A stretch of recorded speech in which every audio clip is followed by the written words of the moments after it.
Hello friends, তো বন্ধুরা চলে এসেছি আবার একটা নতুন ব্লগ নিয়ে। কেমন আছো তোমরা সবাই? আশা করছি ভালো আছো। আমিও খুব খুব খুব ভালো আছি। এখন বাজে 7:45, তোমাদের সাথে কথা হচ্ছে। আর আজকে আমি একটুখানি বেরোবো, যাবো ডাক্তার দেখাতে পায়ের জন্য। সেই মনে আছে তোমাদের, পড়ে গিয়ে পায়ে লেগেছিলো, তারপর থেকে তো ডাক্তার কত চলছে, কিন্তু কালশিটে যেটা পড়েছিল না তোমাদের দেখিয়েছিলাম সেটা কমছে না। আর মানে ছনছনে রকমের ব্যথা, ছনছনে ব্যথা। তো সেই নিয়ে ওষুধপত্র চলছে, মানে হাড়ের ভেতরে লেগে গেছে আর কি। তো সেই সব নিয়ে ওষুধপত্র চলছে। আজকে আছে ডাক্তার দেখানো, ওষুধ দিয়ে তো ডাক্তার রেস্টে থাকতে বলেছিল, তারপর আজকে ডাক্তার দেখানো আছে। তো আজকে ডাক্তারখানায় যাবো, দেখি ডাক্তারবাবু কী বলে, তোমাদের সাথে অবশ্যই শেয়ার করবো। আর এই যে জামা বের করে নিয়েছি, 9টার দিকে বেরিয়ে যাব। তো জামা বের করেছি, যাবে হচ্ছে আমার মা, আর এই মা যাবে আর আমার মা যাবে। তো দুই মাকে নিয়ে যাবো আজকে আমি। তো যাই হোক, বেরোবো।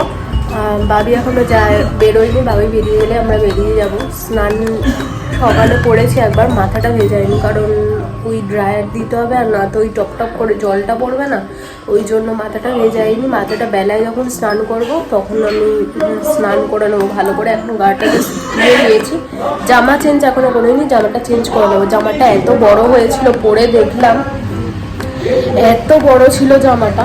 তো জামাটা আবার বসে সেলাই করলাম, ওই মেশিনে, হাতে করিনি, সেলাই মেশিনেই করেছি। দুটো সাইড থেকে প্রায় এতটা, এক আঙুল করে দুটো সাইড থেকে মুড়েছি।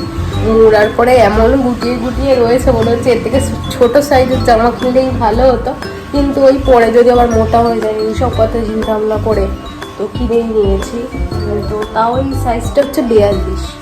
তো 42 সাইজ কিনে এতটা করে মারতে হয়েছে বলার মতো না। দেখছো দুদিক থেকে গুটিয়ে গুটিয়ে রয়েছে, এতটা করে মারলে গোটা বেলাতে কী হবে।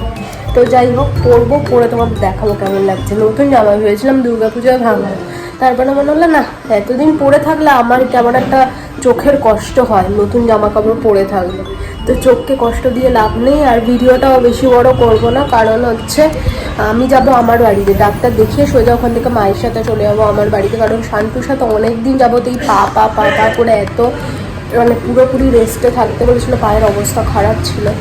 তো সেই সবের জন্য আমি শান্তুকে আনতেও পারছিলাম না এখানে, কারণ শান্তুকে এখানে নিয়ে আসলে কি হবে, শান্তু এত পরিমাণে ছোটাছুটি করে, ছলন যাচ্ছে, শান্তু এত পরিমাণে ছোটাছুটি করে এখানে ওখানে, তো মা একার পক্ষে সামলে উঠতে পারবে না। আর ওর খাওয়া দাওয়ার এখানে এলে খুব সমস্যা, মানে মা তো করে মেখে ঝুঁকে ঠিকঠাকভাবে দেয়, কিন্তু ওই ও খেতে চায় না একা একা। এখানে ওখানে আমার বাড়িতে কিন্তু একা একাই খায়, কিন্তু এখানেও একা একা খাবেই না।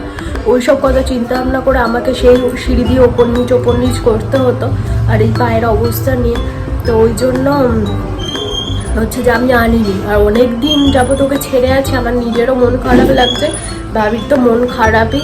তো আজকে ভেবেছি আমি এখান থেকে টানা ডাক্তার দেখাবো, কি বলে দেখে সোজা আমি চলে যাবো ও বাড়ি। তো ও বাড়িতে গিয়ে এখন বেশ কিছুদিন থাকবো। তো এই হচ্ছে ব্যাপার। আর এখানে আছি বা আমার বাড়িতে যেখানেই থাকে না কেন, লোকে আমাকে নিয়ে উল্টো পাল্টা ডাউট করছে। মানে উল্টো পাল্টা বলতে কি, সেটাই স্বাভাবিক ওদের, মানে ওরা সেটাই চিন্তা ভাবনা, মানে যে যেদিকে ভাবে আর কি, ভাবছে কোনো গুড নিউজ আছে ওই জন্য এখানে রয়েছে এতদিন, বা আমার বাড়িতে থাকলে ওখানে মনে করছে কোনো গুড নিউজ আছে না, তো এতদিন থাকছো না, এরকম আর কি, মানে যেটা আশেপাশে হয় আর কি। তো যেটাই ভাবুক, যে যা ভেবে আনন্দ পাই সেটা তো আমার হাতে, মানে ভাবনা, তাদের ভাবনা চিন্তা তো আমার হাতে নেই। তো আমি বলছি, তারা বিশ্বাস করছে না হয়তো বা, তো আড়ালে ফিসফাস হচ্ছে এটা নিয়ে, বুঝতেই পারছি। কিন্তু তোমরা অত চিন্তা করো না, যদি কোনো গুড নিউজ থাকেও তোমাদেরকে আগে জানাবো। যারা আমাকে নিয়ে অত চিন্তা করছো তাদের জন্য বলছি, অত ভাবনা চিন্তা আমাকে নিয়ে বন্ধ করো। যদি কিছু গুড নিউজ থাকে সবাইকে আমি বাজি ফাটিয়ে শোনাবো, ঠিক আছে? Thank you.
চলো।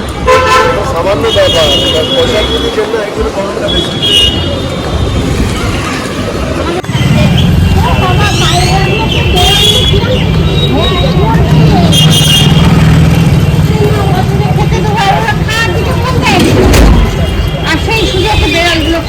তো আমার ডাক্তার দেখানো হয়ে গেছে, এবারে যাচ্ছি বাড়ি।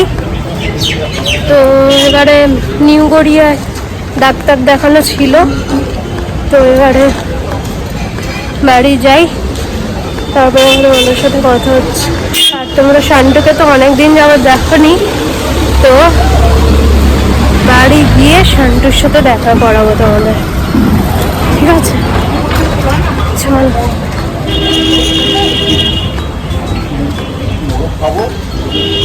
মেয়ে এসে গেছে, এদের বাদরামও শুরু হয়ে গেছে। আর ওদিকে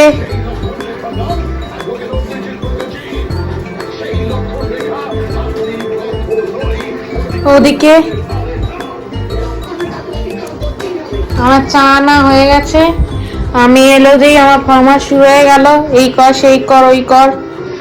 তা আমি একটুখানি দেখালাম ব্লগটা, আমি একটুখানি শুরু করে দিলাম। ক্যামেরাটা লাগলো। এই মেয়ে ওঠ ওঠ, একটু উঠে চাটা খা। অলরেডি দেখেছিস দুজন বসে পড়েছে চা খেতে।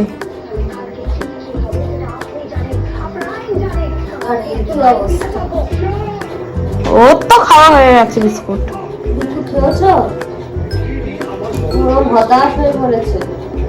তোকে দেখে বলছিস নাকি এটা আবার যারা তুমি করতে চলেছিস? এই মুখটা তো ওরকম মনে হচ্ছে। ও চা ঠান্ডা হয়ে গেল, ওই খেতে দুজন ওয়েট করছে। ঠিক আছে, চাটা খেয়ে নিয়ে তারপর আবার